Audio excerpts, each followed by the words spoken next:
the ball is hit to Dansby, Nico, and especially PCA. And I mean, even Kyle Tucker in right field, that sinking line drive that he came in and Oh caught. yeah. You and I were texting about it. Like, it's not a dig on Seiya to say, like, I don't know if Seiya catches that. Like, Kyle Tucker's a really good. It's kind of a dig.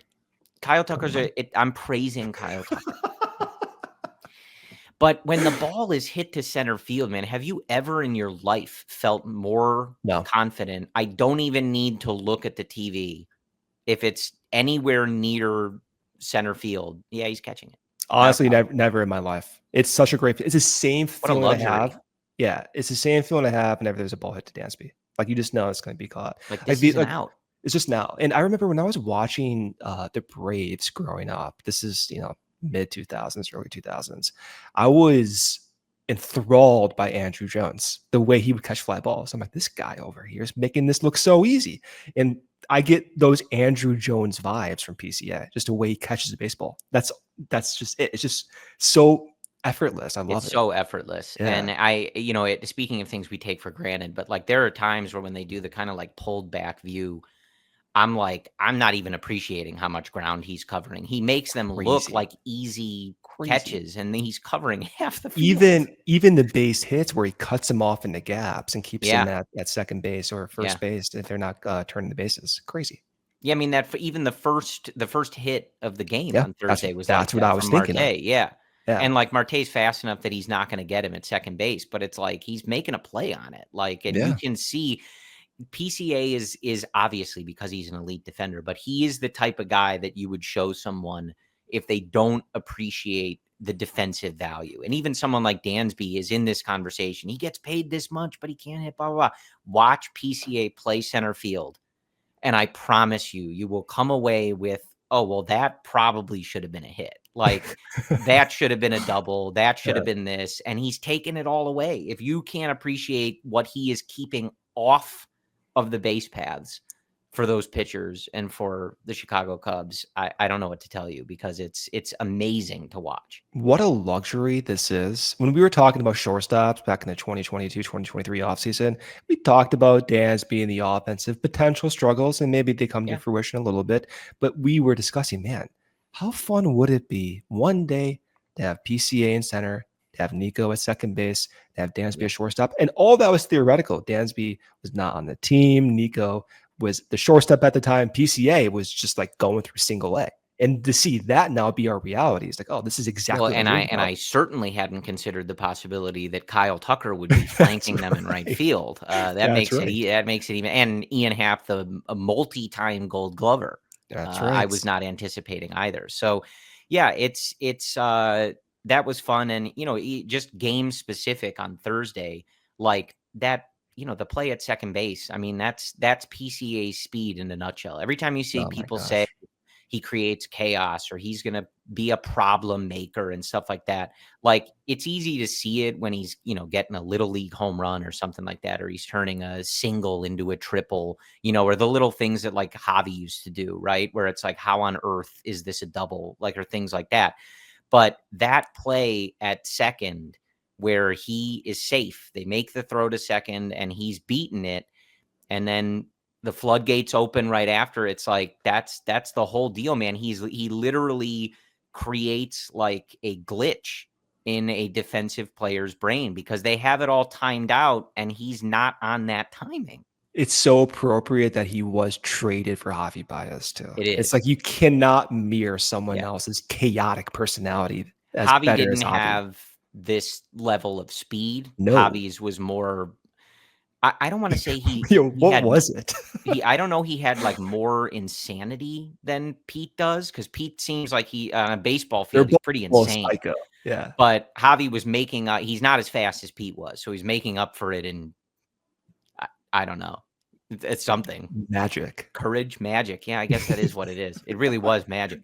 Yeah. But it is fitting. But just like that one was such a good example of like, this guy creates problems. And obviously, he needs to continue making those strides with the bat. But when you see stuff like that, you see the defense he's playing, you see the confusion and the forcing errors basically on the defense, you start to really understand like, this guy's floor is so high. Oh If my he can gosh. really dial in on his good habits at the plate, listen to these coaches, and like just hone in on what he's good at the plate.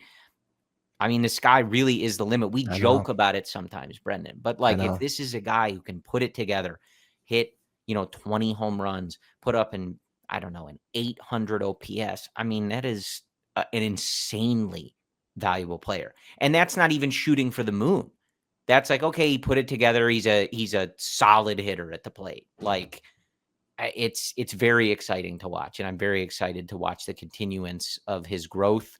And it was cool, at least in just the one game we have here in Arizona, to see like this guy just causes problems for the other team. Like Big he time. he is a nightmare. If you're talking, you think back to like game 7 of the 2016 World Series, which the Chicago Cubs won, One, by the correct. way, making Yep. them the World Series champions. Champions, You correct. think about like playing in a game like that where everything is so tight, you're in extra innings, leads are going back and forth. He is the worst person you can see if you were Yeah. an opposing team, because Yeah. he's the type of player. I remember it, Brendan. It reminds me of how I felt, and this is anecdotal, right? Like Yeah. I'm not looking at his sprint speed or anything like that.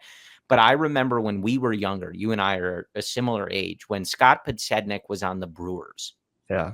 and he like first was coming up and doing his thing with the Brewers. I remember the feeling of like, oh man, if he gets Whoops. on base, like we're screwed, Yeah. because he's going to steal and he's going to score. This is what happens. He's so fast, nobody throws him out and whatever. And that's how I imagine that teams are going to start to feel about PCA. That it's like if you let him on base, he's going to cause you an issue in one way or the other. Yeah. I'll hit the ad break here in like, a minute or so. But remember when Pete was in Arizona in late 2023, swinging and whiffing at high Yeah. fastballs? Some games, Ross and I have been playing him in those big outfields because of the offensive liability in that Yeah. small sample. And so when I see Pete make those defensive plays, but also he's at the dish and he's making hard contact. He almost went yard in that first game, had the base hit, and he looks so different at the plate mechanically. The starting position, the depth in which he sits in the stance, he looks like a very different hitter. And you're right. We kind of joke about the ceiling. We're like, oh, well, if he hits the ceiling, he's a 7-win player. It's true, though. If he hits the ceiling, he's a 7-win player. And when we think about the best prospects, when we've discussed this over the years, we want some degree of certainty. And when we talk about prospects, rarely do you get some certainty with the floor like PCAs. Yeah. So if his floor is 2 wins and he becomes an above average offensive producer, well, then you're a 5-win player. And the value on the market for a 5-win player is what Dansby wants to receive. It's a $200 million player, and Yeah. you're paying him under $1 million. And the floor and the ceiling, specifically the ceiling, it's not this crazy idea. So if I show this this graph right here, there we go. Now I got it working. Look at that. Look at So you that. see this pink line? Look at the pink line. See how it starts really low and goes really high? This is whiff rate over time. Okay. So when you see that pink line at the very bottom of the screen, that means he's whiffing the least amount of any Cubs hitter. So there were stretches last year where he was whiffing the least on the team. This includes Nico Horner. This includes even when he was playing that sometimes, Nick Magical. And then you see it go way up to around 25%, right? So he's going through these massive peaks and valleys, but it's representing an adjustment phase. And so I zoom in on those low points, those low whiff points, as proof that he can adjust. And there's a signal there's a blip there that he can do that he can make frequent contact and hard contact. And if that is actually sustainable, then that 5-win player is really not that far-fetched. Okay. Yeah, it's very exciting. Again, it's early, but with a player where you've seen it, like guys that can run, guys that can field, they stick around. I mean, Oh, there's yeah. always a space for those guys, and a lot of those players never had the potential at the plate that Pete does. And whether he realizes it, whether he realizes part of it, none of it, I don't know. Time will tell. But the signs are going in the right direction, and it's fun even in the early going when he can make an impact on a game like we saw even just on Thursday.